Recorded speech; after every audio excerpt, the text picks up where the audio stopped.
Hyrule Warriors Age of Calamity is a game that none of us saw coming. It's the perfect distraction for Zelda fans who eagerly await more news on Breath of the Wild's upcoming sequel, since Age of Calamity does a great job on bringing you back to that world of Hyrule.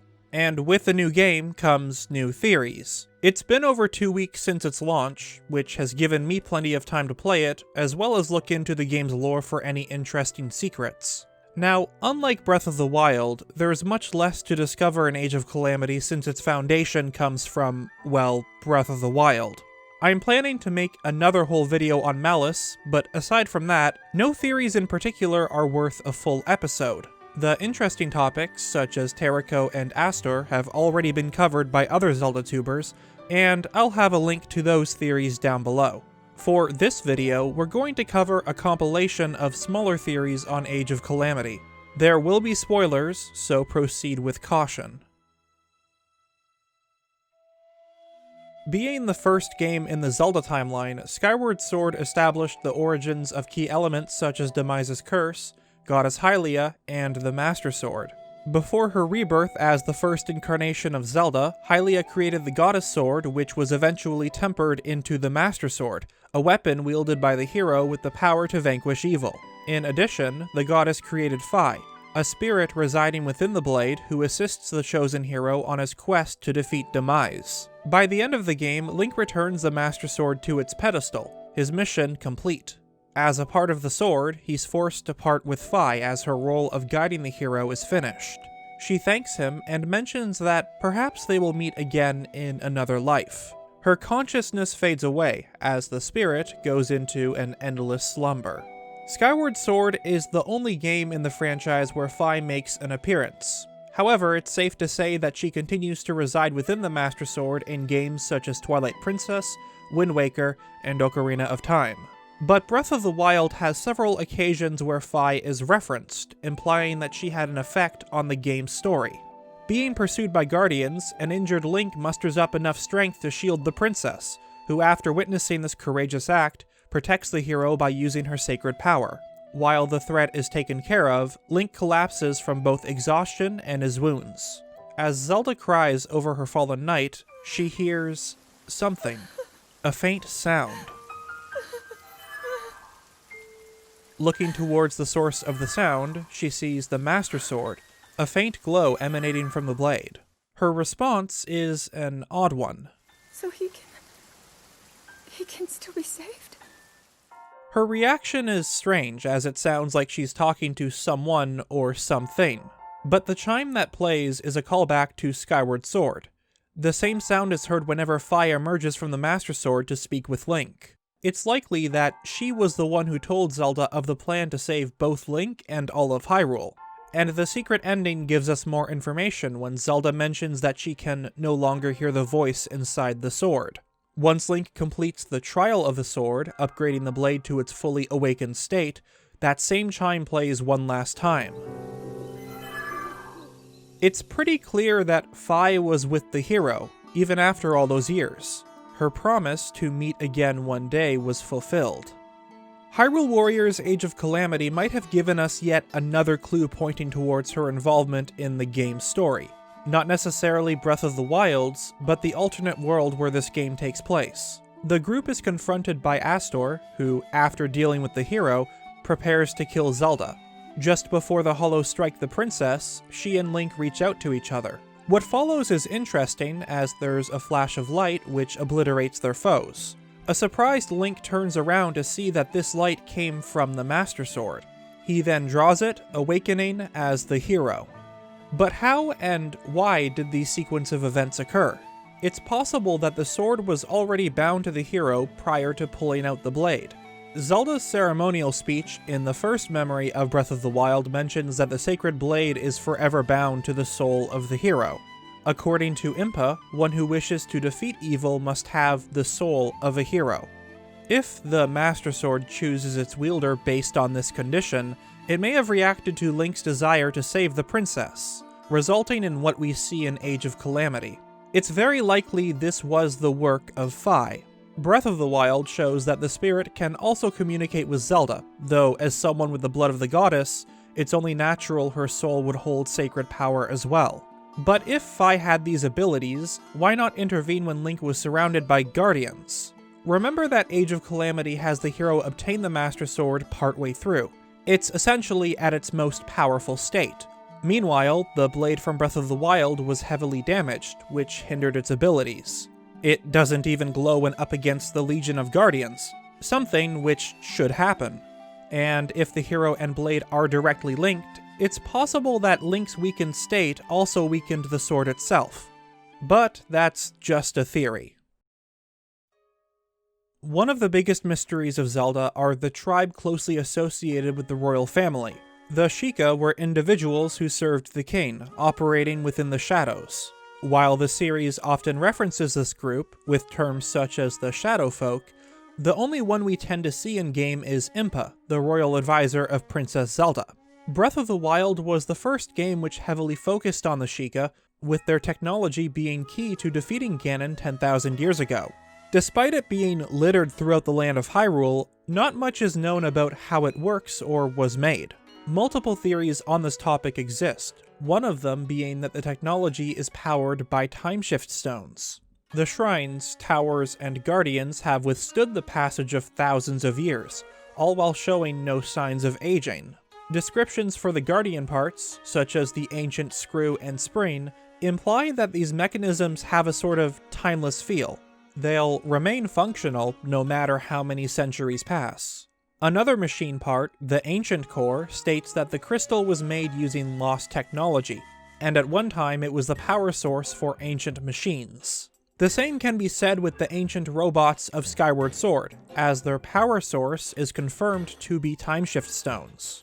More connections exist, such as the similarity between the Beamos and Guardian laser attacks, and the timeshift orbs, which are similar to the Sheikah orbs in Breath of the Wild. Age of Calamity suggests that this technology is related to timeshift stones, since Terrako, a robot built from Guardian parts, time travels back to the past to save Hyrule from ruin. The Sheikah script on the portal translates to Gate of Time. Both this and the color of the portal links back to the Gate of Time from Skyward Sword, which many believe is made up of timeshift stone technology. As a matter of fact, the exact pattern of the Gate of Time is seen in the Sanctum, suggesting that it once existed. And it's possible that other items, like the Ocarina of Time, were also created with these materials. Whenever Terrako activates the time travel, the same 4 notes are played. This doesn't connect to any of the older Zelda songs we know of. As a matter of fact, it's the same 4 notes from the main theme of this game. Considering the Ocarina can send Link back in time, it's entirely possible that Terrako functions in a similar way. Perhaps timeshift stones really are the answer to this puzzle. On the topic of Sheikah technology, several months ago I made a video going over the mysterious constellation-like patterns found on both the interior and exterior of the ancient structures. And within Hyrule Castle, deep below the Sanctum, lay a dome-shaped room covered with these same constellations. According to Masterworks, this chamber is an Astral Observatory, suggesting that the Sheikah were researching the stars. This obsession with constellations and the night sky makes you wonder, for what purpose? What was it that this tribe was hoping to accomplish by studying the stars? One of the possibilities brought up in that video was its connection to astrology, the study of the movements and relative positions of celestial bodies interpreted as having an influence on human affairs and the natural world. One method of fortune-telling stems from astrology, and the Sheikah are said to be gifted with the sight of goddess Hylia, so perhaps they frequently studied the night sky as a means of seeing the future. Age of Calamity introduces us to a new villain, Astor. While he serves as the main antagonist for most of the story, it's revealed that, like other villains in the series, he was nothing more than a pawn for Ganon to use. Now, as said previously, I won't go into too much detail on him as a character since that's already been talked about, but there are some things about him which are worth looking into. Astor is frequently seen with a mysterious floating orb, from which he summons creations such as the Hollows and Blights, presumably due to Harbinger Ganon's malice. Upon closer inspection, the design of this mechanism is very similar to a giant ancient core, which has been infused with malice. Whenever Astor activates this orb, constellations resembling those from shrines and the Astral Observatory appear, which not only confirms this was indeed made by the Sheikah, but suggests that there's more to these constellation patterns than meets the eye.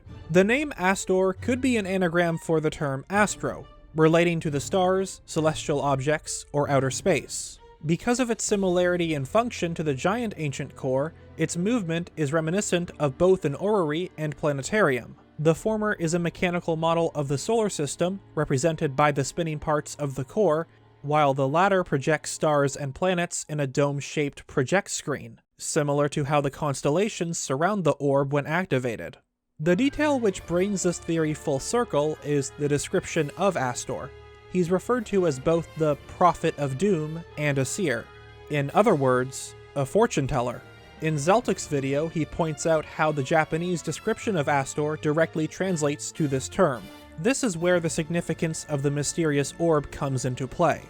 The only things which traveled back in time are Terrako and Calamity Ganon's malice. Therefore, Astor was most likely in possession of this item before meeting Harbinger Ganon. And if he's described as a fortune teller, is it possible that this item acted as his crystal ball? There's a solid case to be made that perhaps the ability to see future events does indeed have to do with this item's connection to astrology. We know of one fortune teller from Breath of the Wild, the one who prophesied Calamity Ganon's return. A popular theory which many bring up is the possibility of this fortune teller being a Yiga spy who set the Hyrulean royal family up for failure. With both the Guardians and Divine Beasts excavated, Ganon was able to control them and bring ruin to the kingdom. And the clues which point to Astor being this prophet are abundant, from his character description, overall role in the story, and his obsession with fate. With that said, while I do want to believe this, one flaw I can't help but acknowledge is how no characters recognize him. At the very least, you'd expect the king to remember his so-called prophecy which led to the current events, though it's possible that Astor changed his appearance shortly after these events to what we see in the present. I hope we get more information on him in some DLC since we still don't know much about this character.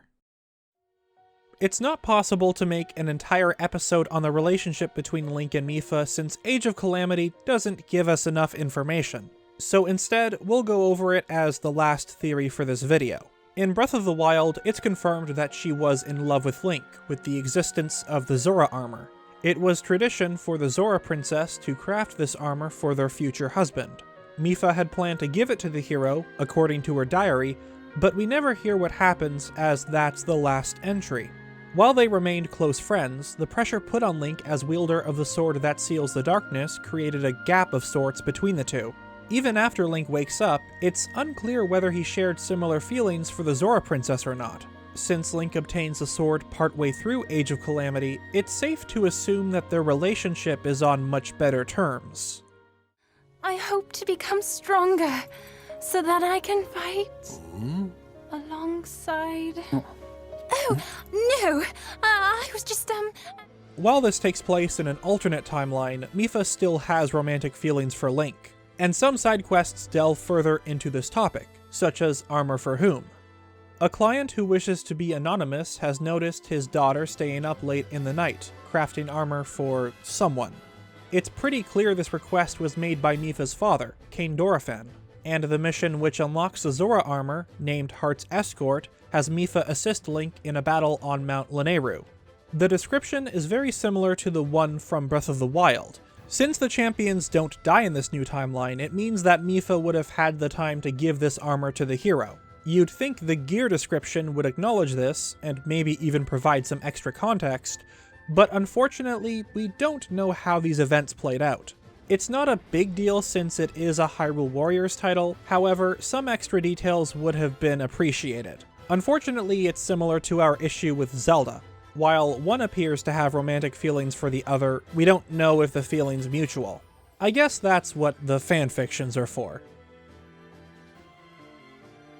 Thanks for watching today's video. If you want to see more Age of Calamity and Zelda content in general, don't forget to subscribe.